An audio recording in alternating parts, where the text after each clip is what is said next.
Welcome back to the Books Bible Study.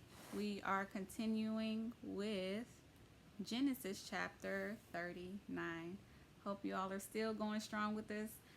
Also, invite other people to join you on this journey. Um, Most of the reading doesn't take that long. We haven't gotten into the longer chapters yet, so it's still about 10 to 15 minutes a chapter.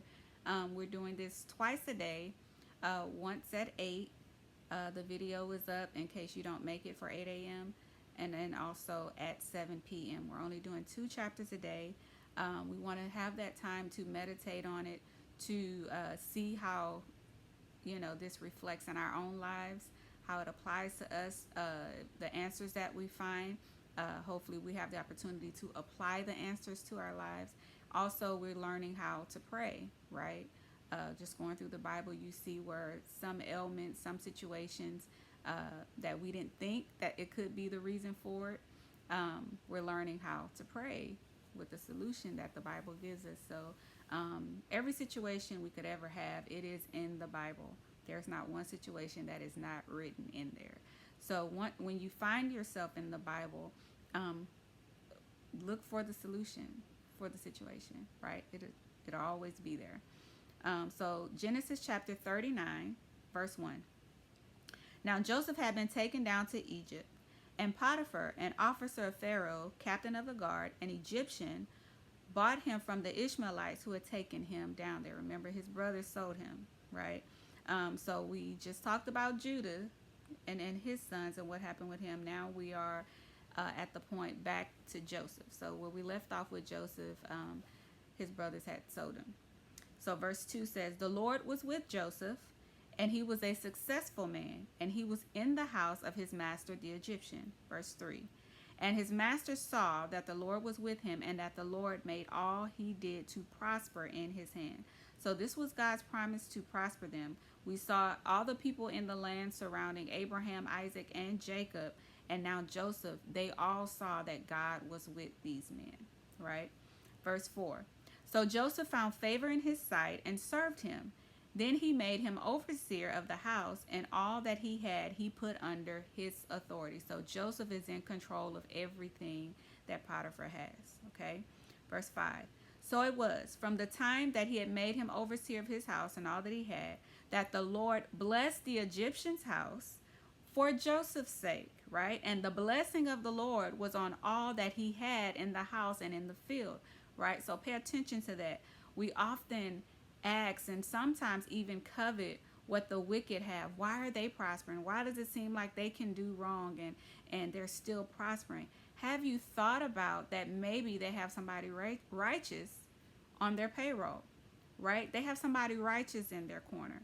Okay, that's how. It's not because of their goodness, right? But he laid charge everything into Joseph's hands, so it had no choice but to prosper because the favor of God was on Joseph. If you are sitting at a job and you're seeing how much they're giving, how much favor they're having, and they're wicked, is because you are there, right? And when you leave, the favor may not remain there.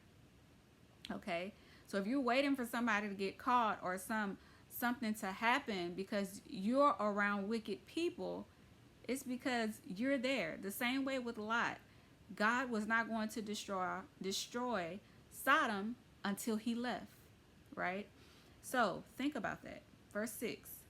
"Thus he left all that he had in Joseph's hand, and he did not know what he had except for the bread for which he ate. Now Joseph was handsome in form and appearance." Verse 7. "And it came to pass after these things that his master's wife cast longing eyes on Joseph, and she said, 'Lie with me.'" So there comes a time in all of our lives where we have to make a choice. And we see in previous chapters, they did not make good choices, right? So what did Joseph, the favored son, do? Verse 8. "But he refused and said to his master's wife, 'Look, my master does not know what is with me in the house, and he has committed all that he has to my hand.' Verse 9. "There is no one greater in this house than I, nor has he kept back anything from me but you, because you are his wife. How then can I do this great wickedness and sin against God? So he was not just concerned about sinning against his master with his wife. He did not want to sin against God. So when your reason is more about a person than your reverence and your fear and your awe that you have of God, you may end up answering that temptation, right? Verse 10. So it was, as she spoke to Joseph day by day, this was not just one time, okay? Day by day, that he did not heed her to lie with her or to be with her. So how many of you have had to deal with persistent temptations, right? You have to hold on. You have to be steadfast. You have to set your face like a flint and not be so easily moved.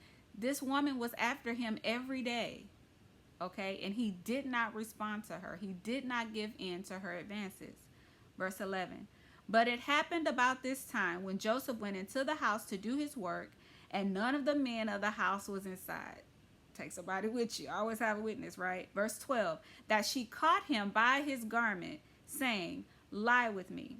But he left his garment in her hand and fled and ran outside. So now she's trying to force him to lie with her. Okay, verse 13. And so it was, when she saw that he had left his garment in her hand and fled outside, 14, that she called to the men of her house and spoke to them, saying, see, he has brought into us a Hebrew to mock us. He came in to me to lie with me, and I cried out with a loud voice. Really, lady? Really? Verse 15. And it happened when he heard that I lifted my voice and cried out, that he left his garment with me and fled and went outside. So this is a solution, okay? Those of you that are accused of things and you know that you're being tempted by a person, you need to have a witness, because nobody was there to be a witness to say, no, she went after him, right? So if you know you are one of the people that seem to be accused for something that you're not doing, keep your witness around, okay? Verse 16. So she kept his garment with her until his master came home. Verse 17. Then she spoke to him with words like these, saying, the Hebrew servant whom you brought to us came in to me to mock me. Verse 18. So it happened, as I lifted my voice and cried out, that he left his garment with me and fled outside.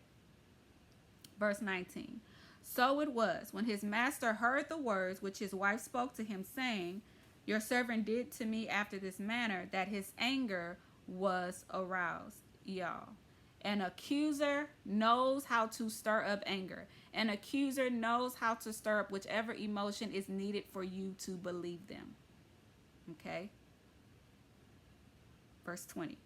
Then Joseph's master took him and put him into the prison, a place where the king's prisoners were confined, and he was there in the prison. Verse 21. But the Lord was with Joseph and showed him mercy, and he gave him favor in the sight of the keeper of the prison. Favor wherever he goes, right? Verse 22. And the keeper of the prison committed to Joseph's hand all the prisoners who was in the prison. Whatever they did there, it was his doing. Wherever Joseph went, he was a leader. He was in a leadership position over his brothers. He was the one watching over his brothers, right? He was a born leader. Verse 23.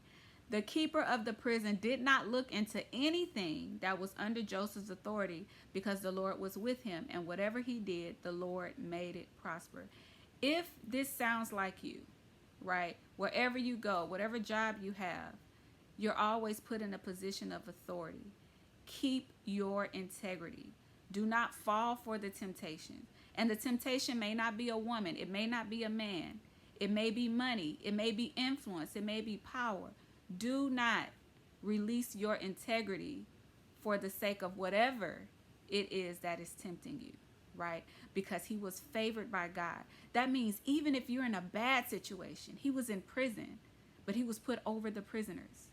So that means even in your bad situation or your seasons of trial, you still will be favored by God more than others, right? But keep your integrity, right? keep that favor so that when you're up, it's good. And when you're down, it's still good, right? Because you are favored by God.